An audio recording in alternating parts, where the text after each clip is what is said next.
Ciao a tutti, oggi vi parlo di un software che ritengo sia molto interessante per chi ha la necessità di gestire le proprie finanze. So che molti, io stesso fino a qualche tempo fa utilizzavo dei fogli Excel. Il problema dell'Excel è che, vabbè, bisogna in qualche modo costruirlo a mano, avere la capacità di strutturarlo bene e richiede un certo impegno. Questo è un software open source, sviluppato da un team tedesco, è multipiattaforma, è multilingua, è ben mantenuto perché c'è una community molto molto attiva. L'ho trovato, oltre al fatto che è semplice da usare, anche estremamente potente perché consente di fare tantissime cose. Come vedete, dispone di tantissimi grafici, possono fare delle analisi anche di dettaglio e di fatto si può fare tutto. Ho apprezzato molto il fatto che non fosse un prodotto cloud, non fosse sviluppato, diciamo, tecnologia web, perché non mi piace personalmente avere in cloud certi dati.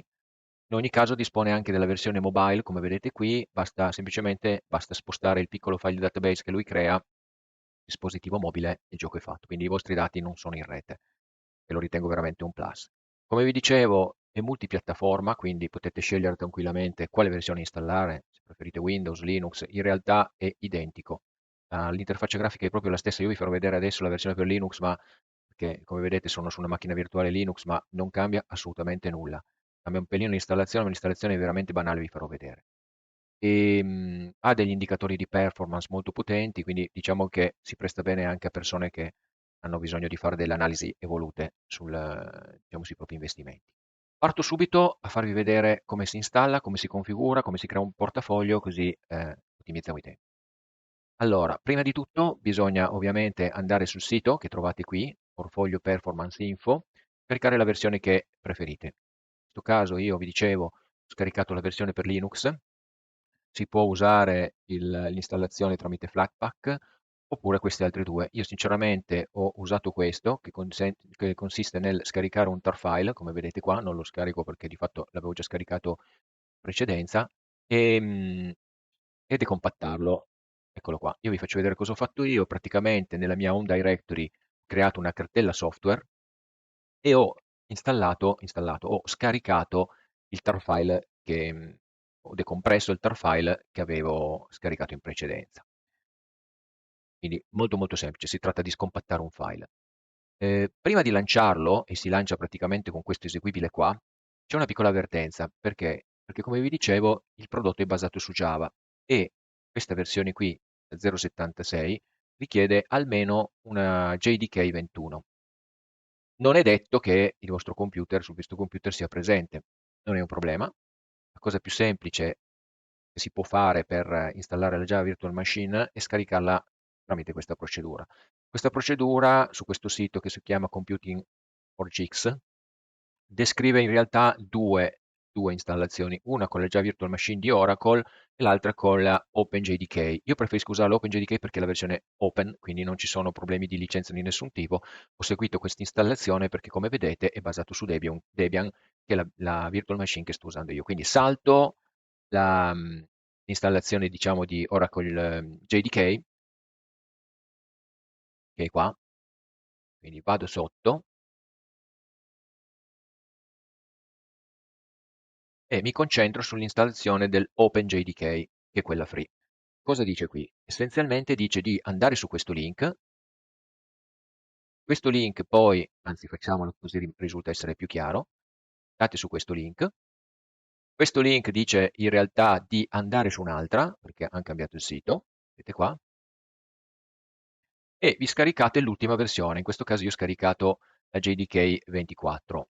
Praticamente scegliete l'architettura di riferimento, io ho scaricato questa qui, Linux x64, questo qua è il file, e me lo sono portato, diciamo,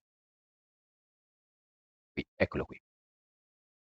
Quindi una volta ottenuto il tar file, la cosa è semplicissima, si tratta semplicemente di seguire le istruzioni che fanno riferimento alla 21, quindi qua fa il wget, la decompressione del file, e poi si tratta di spostare la cartella decompressa sotto il folder user local. Vedete nel mio PC, user local, io mi trovo una cartella col software decompresso, si chiama JDK24.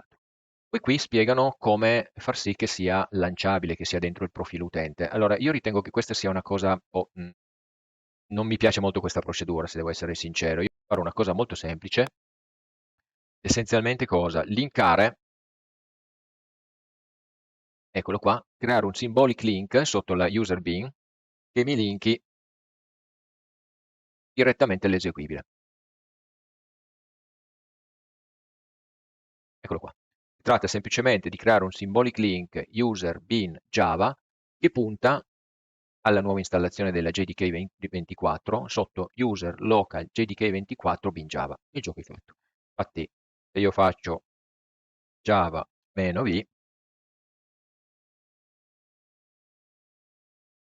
version, scusate, eccole qua, vedete che mi punta alla 24. Quindi diciamo che a questo punto abbiamo già l'ambiente Java corretto. Ok, torniamo a noi. Abbiamo detto il portfolio performance l'abbiamo già scaricato, l'abbiamo già anche messo dentro la cartelletta software che abbiamo creato in precedenza. A questo punto non si tratta che lanciarlo. Qua, portfolio, facciamo l'eseguibile. Voglio eseguirlo.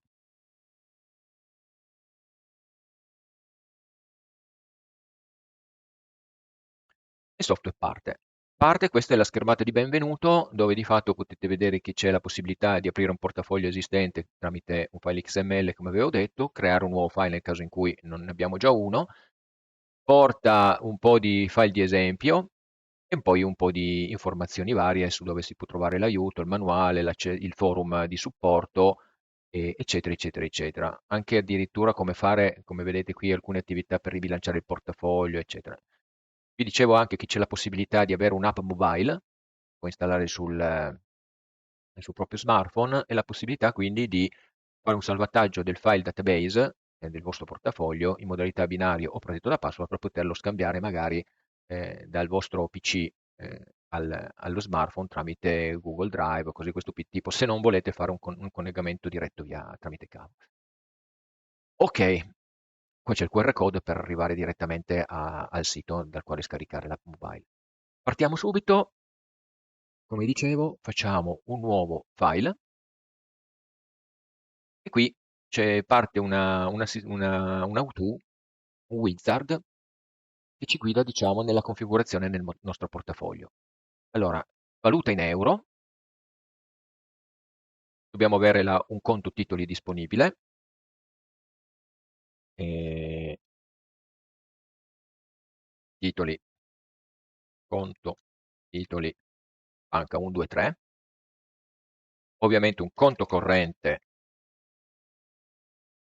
sulla stessa banca o su una banca diversa, per semplicità scelgo la stessa, faccio aggiungi e qua vedete che il software ci ha già creato un conto titoli sulla banca 123 e un conto di riferimento sulla banca 123. Volendo si possono ovviamente aggiungere altri conti titoli e altri conti correnti, io ne uso solo uno nell'esempio e vado avanti così.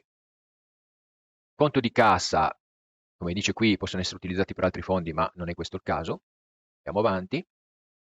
Qui ci sono le tassonomie. Le tassonomie, diciamo, come dice qui, vengono utilizzate per l'analisi di portafoglio in varie dimensioni. È molto interessante, lo vedremo più nel dettaglio dopo, dalla possibilità di creare dei grafici che vengono, diciamo, classificati per tipologie di industria, per allocazione attiva, per regioni, c'è lo spaccato per regione, per tipologie di titolo e molto altro. Devo dire che è interessante, io nelle mie analisi li uso tantissimo e quindi vi consiglio di inserirle. A questo punto, arrivato qui, vabbè, selezioniamo un attimo, mettiamo tutte e facciamo fine. Eccolo qua. In questo momento il software, come vedete, mi apre una nuova schermata senza nome perché io non ho ancora dato un nome al mio portafoglio, lo faccio subito, faccio salva come, lo salvo in formato XML standard, volendo c'è la possibilità di salvarlo protetto da password in formato binario, ma lo salvo in XML perché mi servirà poi dopo. Eccolo qua, vado dentro software, portfolio e metto portfolio test. Scusate, ho scritto nel posto sbagliato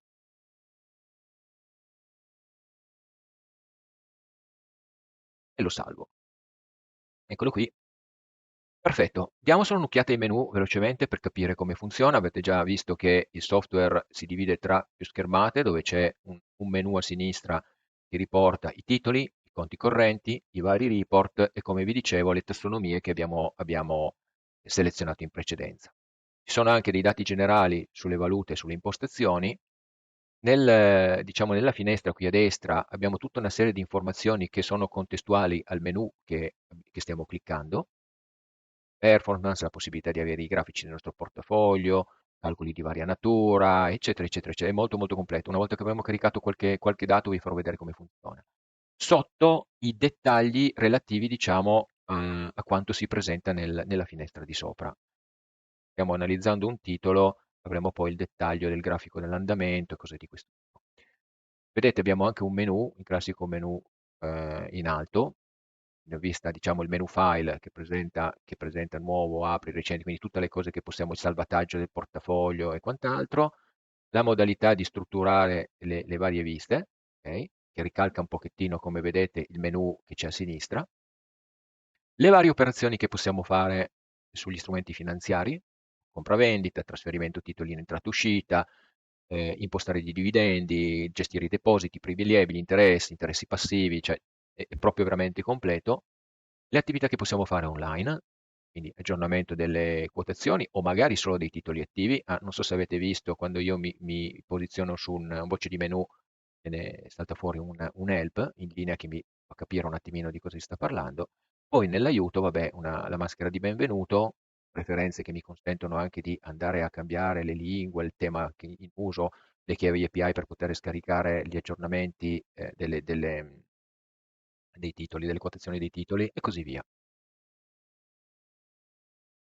Ehm, Anche la possibilità ovviamente di controllare gli aggiornamenti del software, in questo caso ogni volta che parte li controlla in automatico, ma possiamo anche forzare il controllo a mano. Proviamo a fare degli acquisti, a creare un mini portafoglio per vedere come funziona. Allora, per poter creare un portafoglio innanzitutto bisogna avere nel conto deposito una certa cifra di partenza dal conto corrente per poter comprare. Quindi diciamo che io deposito nel mio conto corrente un 2-3, data, poniamo di farlo 1° gennaio, una cifra di, non lo so, 40.000 euro.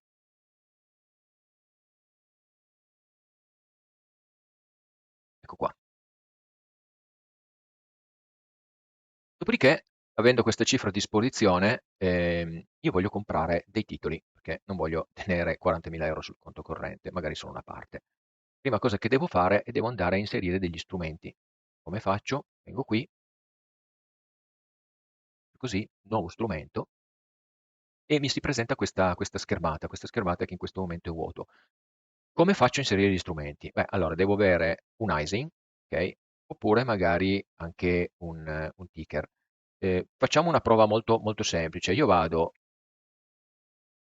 su Just ETF e vorrei comprare del monetario.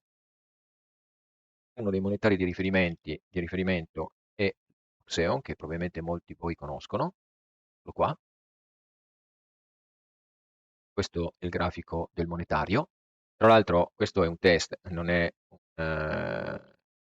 un portafoglio che io vi consiglio e quindi non è chiaramente un consiglio finanziario, ma è semplicemente un test per farvi vedere come funziona il prodotto. Non seguite questi consigli come consigli di investimento, perché non hanno assolutamente nessuna valenza. Dicevamo, seleziono questo strumento qui, posso selezionarlo per ISIN o per ticker. Poniamo di selezionare l'ISIN, torno portfolio performance, inserisco questo e faccio cerca. E lui mi trova, diciamo, questo strumento di investimento. La stessa cosa sarebbe stata se avessi inserito ticker, cerca, anzi me ne trova molti di più, perché lui tramite il ticker mi trova anche, diciamo, mi va a prendere, diciamo, mi potrebbe prendere le quotazioni anche da altri siti tipo Yahoo Finance, eccetera, eccetera. Però a me per il momento sta bene questo qua. Quindi seleziono questo, lui mi fa vedere, diciamo, le quotazioni di quello strumento finanziario, anche quelle storiche, e per me diciamo che va bene così, quindi diciamo che faccio applica. su questa pagina viene data la possibilità di assegnare a mano degli attributi, tipo inserire un logo, un indicatore sintetico di spesa, il venditore, eccetera, eccetera. Tema delle tassonomie, fatemi, quindi creare a mano una nuova categoria, una nuova industria, la regione d'appartenenza del titolo, che è interessante, però in realtà vi farò vedere un tool che c'è su GitHub che aiuta, che semplifica molto questa cosa, ed ha anche una vista delle quotazioni storiche, che prende in questo caso, come avevamo visto prima, da Portfolio Report.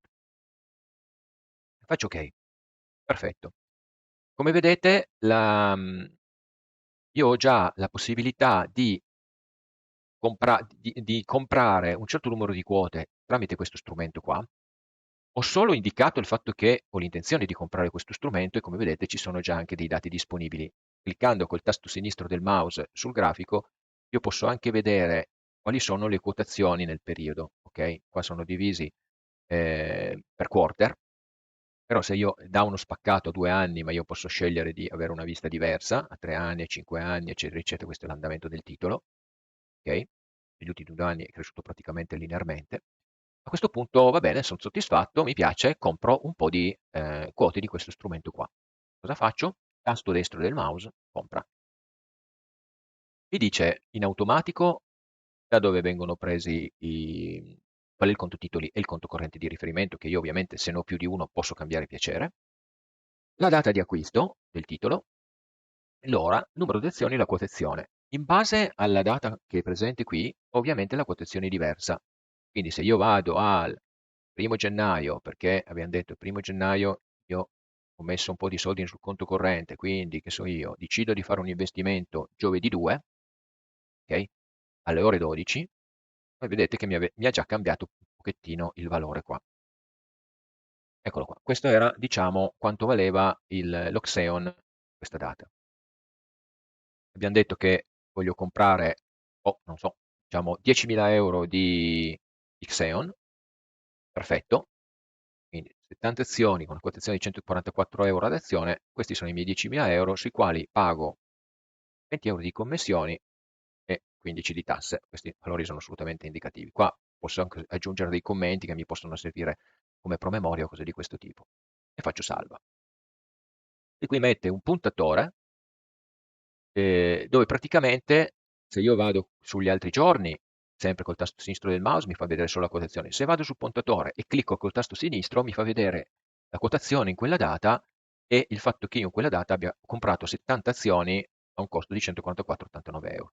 Un'altra cosa interessante è che se io vado sul conto deposito, qui vedete che avevo depositato il 1° gennaio 25 40.000 euro, il 2 gennaio 25 ho comprato 10.000 euro di azioni, quindi il bilancio è di 99.000 rotti. Ok, andiamo avanti così così, vi faccio vedere un po' di esempi su come continuare diciamo, a comprare altri strumenti, come funziona il software.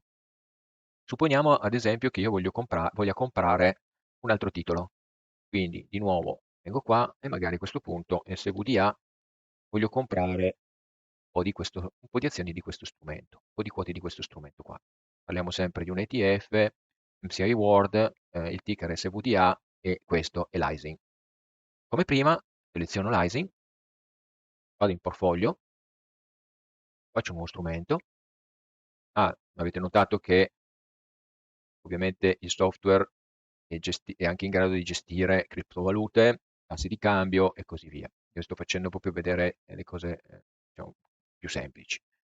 Nuovo strumento, cerco, lui sempre dai dati di Portfolio Report mi trova questo, mi sta bene perché l'ISIN mi corrisponde, avrei anche potuto prendere la quotazione di EU Finance ma fa nulla.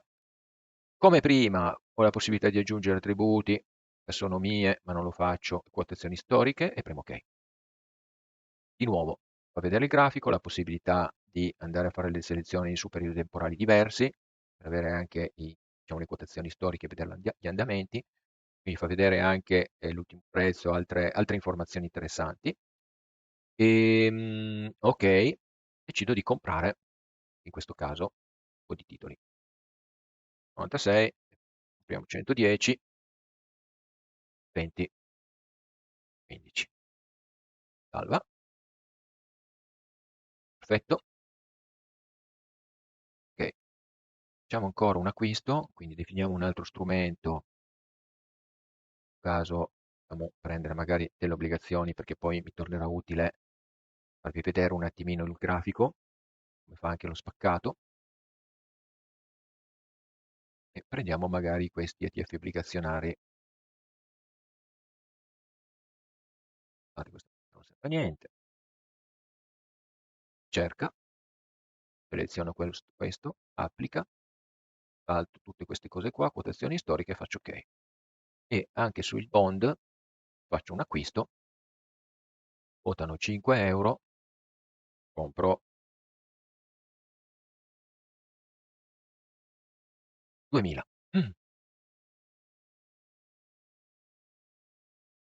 Qui magari faccio conto di comprarli quando, supponiamo che questi li ho comprati boh, mercoledì 8 gennaio 25. Questa era la quotazione a quell'epoca, con i soliti 15, scusatemi, potrebbe anche andare bene il 15 gennaio, 15 euro di commissione, 15 euro di tasse. Ok, perfetto.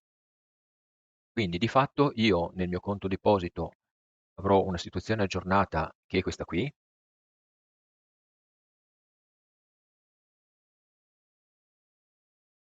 Ah, 10 maggio ho, fatto ho acquistato, supponiamo di voler fare una modifica, abbiamo detto, avevamo 40.000 nel conto corrente, abbiamo comprato il 2 gennaio l'Oxeon, il monetario, l'ETF monetario, poi il 15 gennaio abbiamo comprato un po' di bond e poi in realtà questi qui, l'MSI Award, avrei voluto comprarlo a gennaio, quindi ho sbagliato a inserire la data, posso fare modifica operazione, supponiamo di averlo comprato il 10 gennaio. Perfetto, quindi mi aggiorno la quotazione, volendo se non è questa la cifra alla quale avevo acquistato il titolo, lo posso cambiare ovviamente a mano perché magari non è questa qui, io magari l'avevo pagata 97 e salvo. Perfetto. Mi dà anche un bilancio aggiornato a questo punto di 8.000 euro. Sul conto titoli io mi vedrò questa situazione qua. Perfetto. Ok. Ah, ecco, cercavo, no, ho tre strumenti finanziari e questa è la situazione. Vediamo un attimino la parte di reportistica. Io vado sul rendiconto patrimoniale, vedete che comincio già a avere delle informazioni, ok? Mi dà anche l'attuale valore di mercato di questi titoli, mi dà la possibilità di visualizzare un grafico, considerate che magari lo faccio anno, 2 anni, 3 anni, non mi interessa, ne faccio uno nuovo personalizzato che magari mi va a prendere gli ultimi 6 mesi, per intendere, ultimo giorno di negoziazione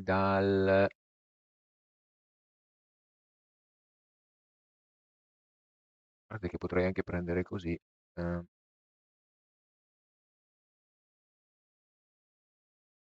diciamolo, primi 180 giorni, 180 giorni.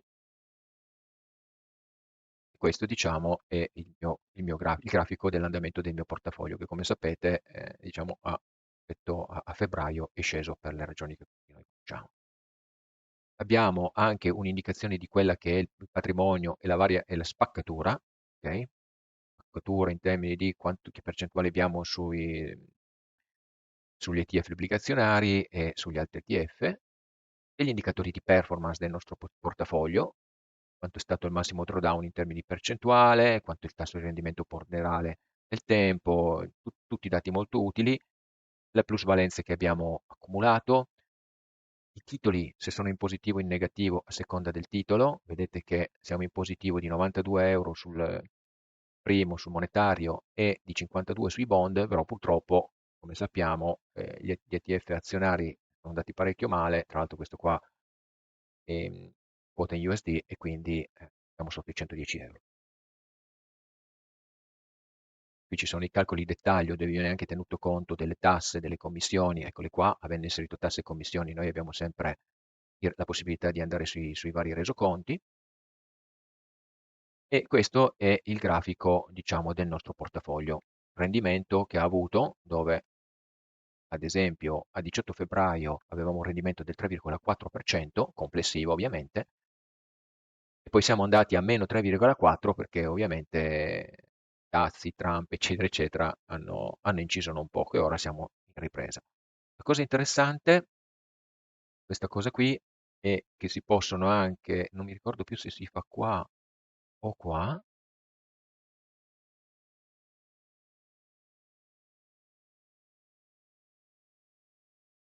no, scusatemi, eccolo qua. Aggiungi un benchmark, posso aggiungere un benchmark di riferimento, che diciamo che noi li prendiamo tutti e tre, eccoli qua. Come si interpretano questi dati? Vedete dai colori, i colori vabbè non sono tutti uguali, andiamo a cambiarne qualcuno, ad esempio prendo l'iShare MCI World, cambio un colore e gli metto un colore azzurro. Magari, visto che anche questi si assomigliano, cambio il colore dei bond e lo metto rosso. Eccolo qua. Allora, cosa ci fa capire questa cosa? Allora, l'intero nostro portafoglio, che è composto da 3 titoli, ha avuto questo andamento, ok? Questo andamento, questa linea nera.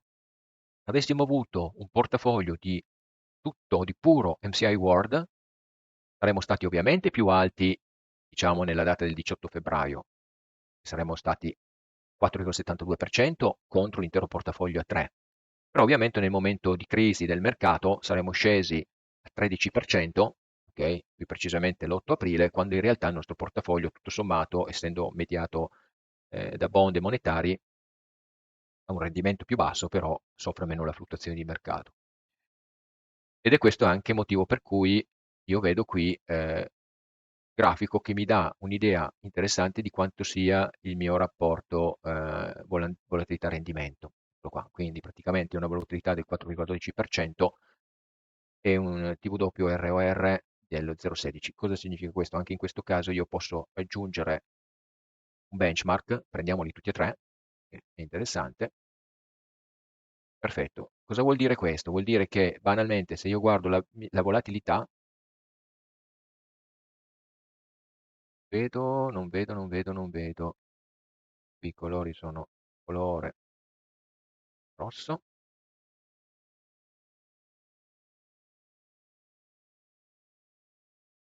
capire, ah, eccolo qua. Quindi proviamo a fare qualche considerazione, questo qua magari lo metto un colore diverso, lo metto verde. Quindi se io avessi comprato solo del monetario, avrei avuto un 1% di guadagno, ok? Però con una volatilità bassissima, ovviamente. Avessi comprato invece solo MCI World, avrei avuto una volatilità estremamente alta, 14%, in questo momento un meno 7%. Come dicevo prima, essendo il nostro stato mediato, una volatilità che si pone, diciamo, molto molto simile, molto vicino a un monetario obbligazionario breve, è abbastanza distante dal puro ETF azionario perché ovviamente incide meno sul portafoglio complessivo. Qui diciamo un po' di grafici, scusate, di statistiche, di dati aggiuntivi sui nostri titoli, anche con le percentuali di variazione di prezzi giornaliere e quant'altro. Quindi il programma è veramente molto molto completo. Questo è semplicemente, diciamo, l'inizio, no? Modo di farvi vedere come creare un portafoglio, come caricare i titoli, eccetera. Abbiamo parlato di tassonomie, il fatto che siano interessanti e che diano informazioni aggiuntive. Io ora vi faccio vedere un'altra cosa che è legato al fatto che possiamo usare un plugin che è stato sviluppato da un membro che scrive nella community di Portfolio Performance. Il plugin è questo qua. Interessante perché questo plugin consente di classificare i dati, di classificare, diciamo, il portafoglio, di avere delle ripartizioni su classi di attività, eccetera, eccetera. Vi faccio vedere come funziona. Allora, innanzitutto va installato. Bisogna andare su questa pagina di GitHub, io tra l'altro poi lascerò tutto in descrizione, e l'installazione è semplicissima. Si tratta semplicemente di andare in una directory, io ad esempio ho creato la directory software, lanciare git clone, facciamolo un attimo, anche se ce l'ho già, rmpp,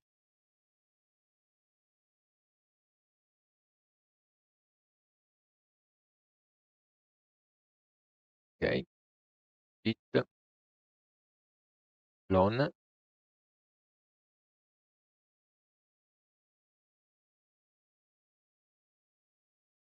questo, perfetto, fatto. Dopodiché ti dice di installare le dipendenze, no? Pip try install -r requirement, dove lo trovo questo file requirement, dentro la cartella che si sarà creato. Eccolo qua. Pip install -r requirement, scusate, ovviamente devo lanciarlo col sudo,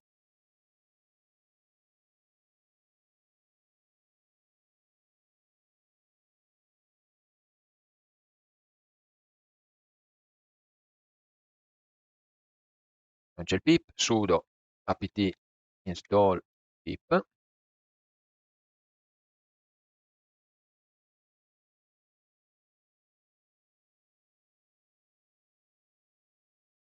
pip sapete che è un pacchetto per fare le installazioni di nuovi pacchetti Python. Non ce l'avevo installato a livello di sistema operativo perché la macchina è una virtual machine praticamente nuova, pulita, che ho fatto per il video, quindi dovevo ancora installarlo. Quindi qui a questo punto vado a fare pip sudo pip install -r requirements, dove dentro file requirements ci sono proprio tutti i pacchetti di requisito. Vabbè, classico, faccio fine, portafoglio KDE,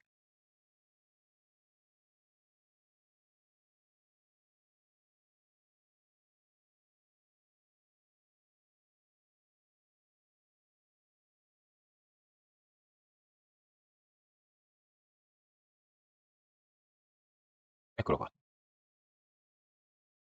Faccio solo vedere un attimino, questi sono i requisiti che si è installato di fatto. Ok, per lanciare il software, vediamo un attimino. Quindi lanciamo innanzitutto Python 3, che deve essere già ovviamente presente, poi pp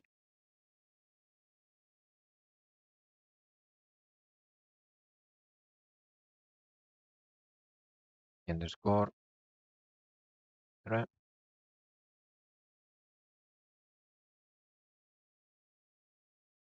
portfolio, classifier,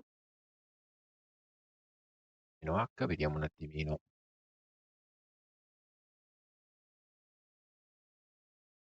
Quindi lui chiede, classifier, docs, input file, vabbè, basta dargli l'input file, che prendiamo dalla mia directory, home, Dani, software, portfolio, ed era portfolio underscore test.xml, e lanciamo il comando.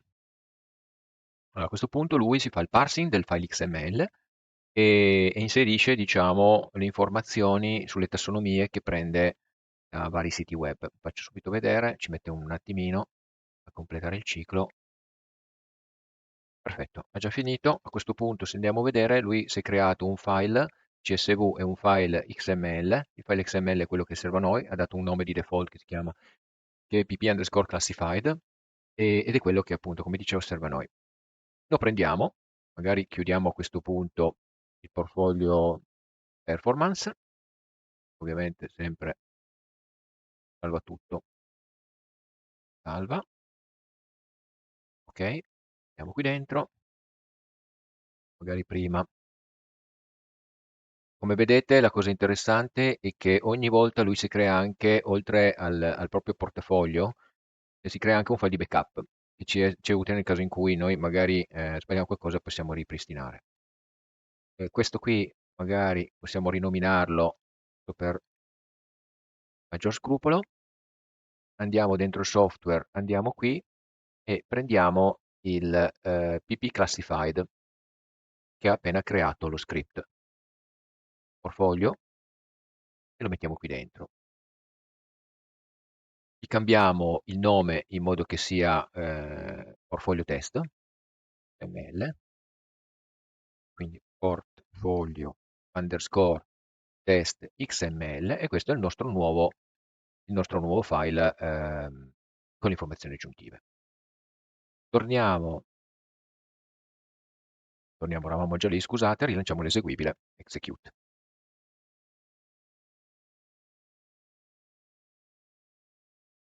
Ok, lui si carica il portafoglio, abbiamo ancora i dati di prima, ma la cosa interessante è che sotto le tassonomie sono state inserite delle classificazioni in più. Vedete che è comparso asset type, stock style, sector, holding, region e country.